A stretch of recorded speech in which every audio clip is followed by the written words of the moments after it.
The idea. I've gone out to college. And all the neighbors would come together. He says, I need someone to walk through this. I have an idea. He played guitar and he never Stuffed animals. He would laugh when I would do Shakespeare or something. Kind of got to that place. We finished the scene.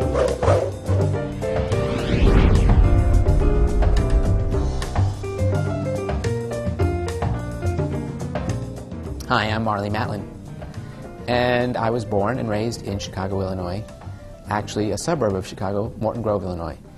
And actually, I became deaf at 18 months old, and everybody was certainly shocked at that, but my upbringing was about as normal as one could get. In reality, for me, the upbringing was much like an episode of The Brady Bunch.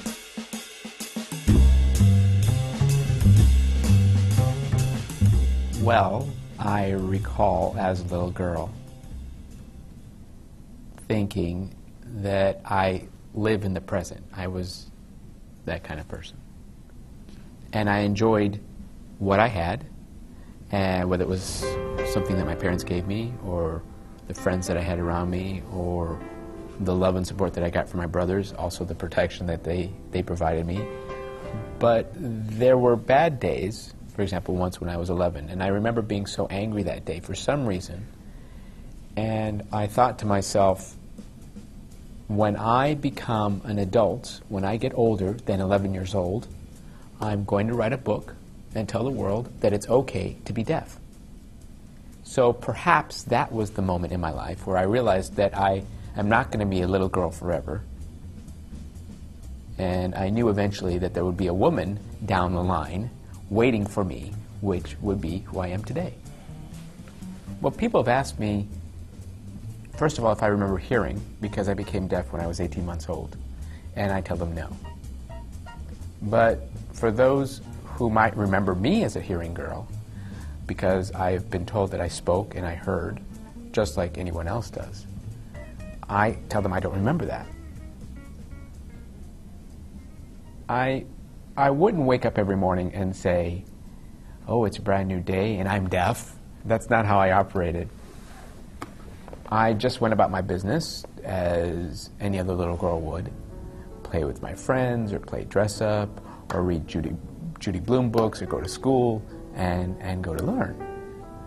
But there were times that I was reminded that I was deaf, or quote-unquote different.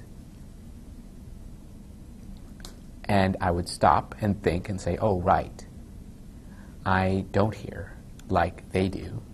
They remind me of me being deaf. And sometimes it was good, and sometimes it was bad. And it was bad when they made fun of me. And I learned to defend myself by either speaking out, or, when I got older, just walking away from it. But all in all, and listen, in all honesty, it's just part of growing up. It's just part of who I was. Well, I was introduced to the stage, the concept of the stage, when I was 7 years old. It was at summer camp. And a director of the camp came up to me and said, would you like to sign a song with a group of hearing girls on a stage? And I said, what's a stage? And so she showed me what a stage was, and I checked it out, and I stood on the stage, and I thought, okay, what am I supposed to do? And she gave me a sheet of paper that said, this is the song that these girls are going to be singing, and you're going to be signing it. And there'll be somebody down in the audience who will feed me cues what they're singing, but you need to memorize it, sort of, the song. So I memorized as much as I could of the song, and we rehearsed. And I fell in love with it only because my family and my friends and my teachers and my counselors, they were all in the audience and they were smiling and applauding for me. And that's when I knew that I was hooked in doing what I was doing on the stage, which was acting. But I didn't take it seriously. I really didn't take it seriously.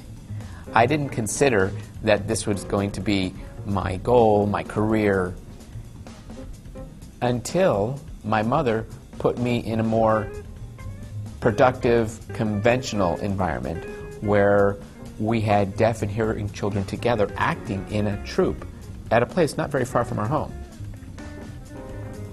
And we did plays, and we did songs, and we did sign language, mime, we did everything, and I fell in love with it at that point.